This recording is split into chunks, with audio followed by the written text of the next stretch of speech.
Jeffrey believes the fitness YouTubers when they say that there's no such thing as a perfect diet. And so Jeffrey follows the fitness YouTubers' advice to eat junk food as long as it fits his macros. Jeffrey gets fat. Adonis has been shredded for years. It's not even difficult to stay lean when he eats the perfect diet. The peasants around him look in confusion, but Adonis continues to feast. All of the fitness YouTubers you see are complete pussies. They say there's no such thing as the perfect diet. That's bullshit. I'm going to show you exactly what the perfect diet is right now. My name is Hamza. I help young men go through the Jeffrey to Adonis transformation through self-improvement. We don't do any of the standard fitness YouTuber bullshit around here. Scroll down right now, click on the subscribe and the post notification button if you want to join in on the cult. My diet has been horrendous because I trusted these guys on the internet. These motherfuckers told me you can eat whatever you want, you can eat all the junk food as long as it fits your macros. I trusted them. Because of that, I've never even considered the difference that food has on our health. When I've done the most basic research, it hurts me to think that I was stupid enough to follow fitness YouTubers. That it hurts me to think that my boys who are watching this video, who support my channel, who are in my cult,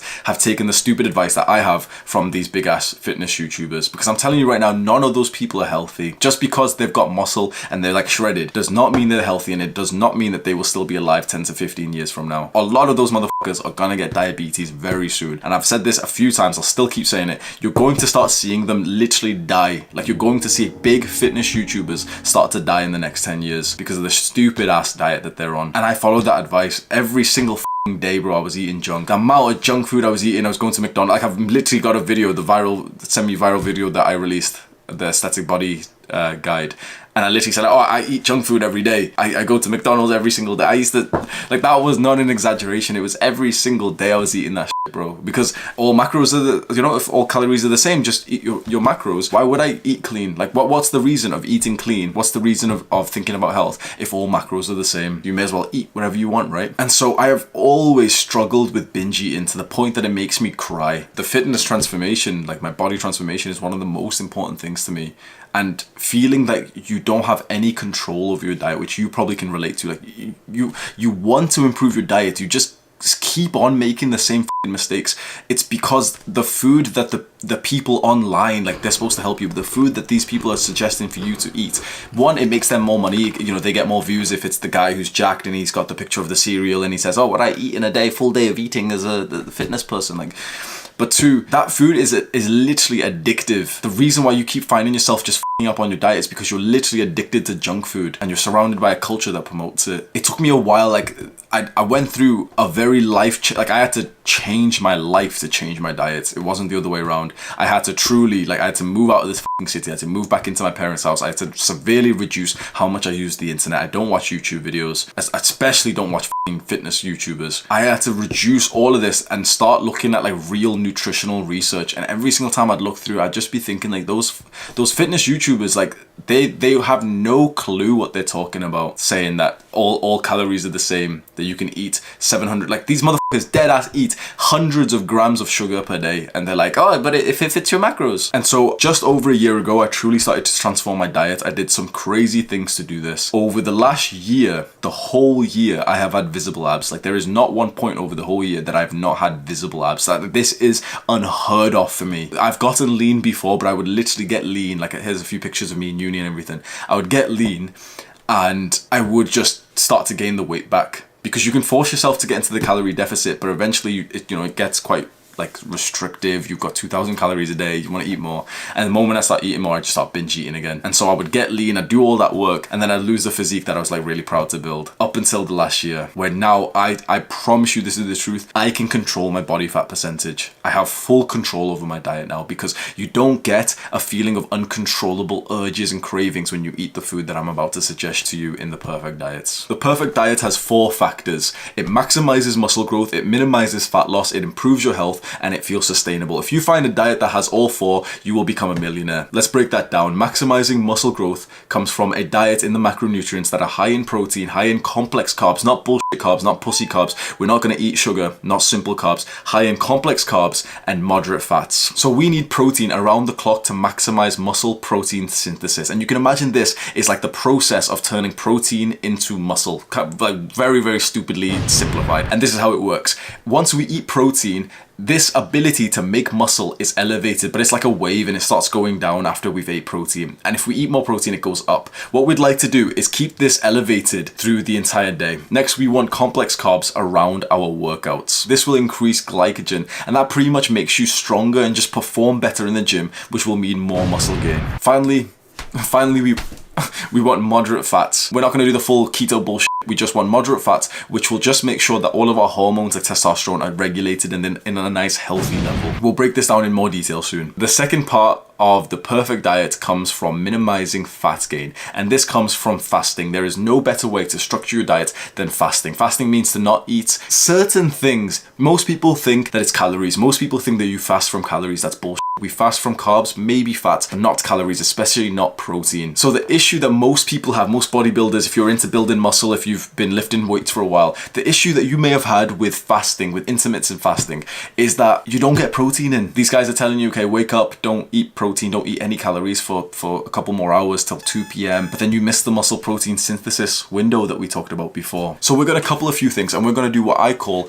protein intermittent fasting. We're going to do intermittent fasting where we wake up and we just don't eat for a couple of hours, so we have like just an 8-hour window for our calories. But we're also going to have scoops of whey protein or any kind of protein powder throughout our fasting window so that our protein synthesis gets elevated and we also get the most of the benefits from fasting. So this is exactly what you do. You wake up and you immediately go and have a scoop of protein. Like, so many people say that this would break the fast. I don't think so. We are not fasting from calories, we're fasting from carbs. When you just have a single scoop of protein powder, you get literally like 1 gram of carb in there, and if you mix it with water as well. So we're going to wake up and have a scoop of whey protein, and then 2 to 3 hours we're just going to do some work, stay focused. 2 to 3 hours later we're going to go and have another scoop. Do some more work, 2 to 3 hours later, have another scoop. Then we're probably going to start our eating window after about 6 hours of waking up, and we've had like 2 to 3 scoops of protein during this time. Now we're going to be close to our workout time. So our pre-workout meal, the meal that we eat an hour or two before we go to workout,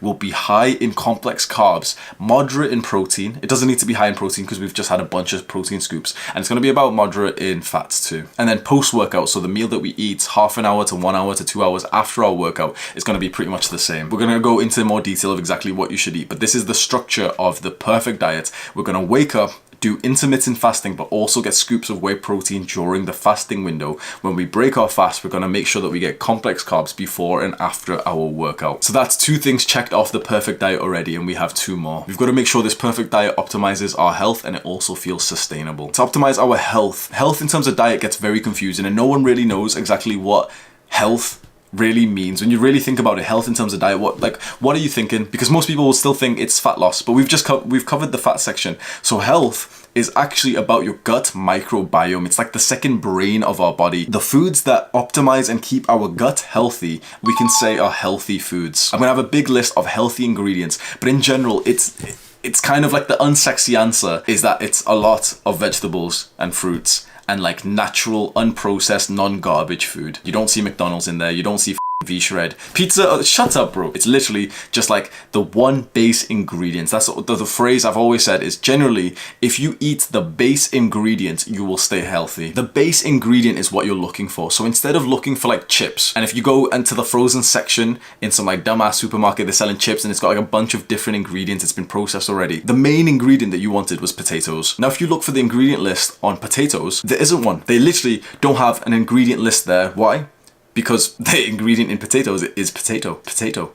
What you'd like to find is a bunch of foods like this where there is no ingredient list. It is literally just the base food. Generally, that stuff is healthy. So here is where people start asking for the macronutrient split. Even though it's been covered a million times, people always ask me, how many grams of protein? How many eat this? I don't agree with the standard advice that people give you. So you already know the advice that you've been given. 1 gram of protein per pound of body weight.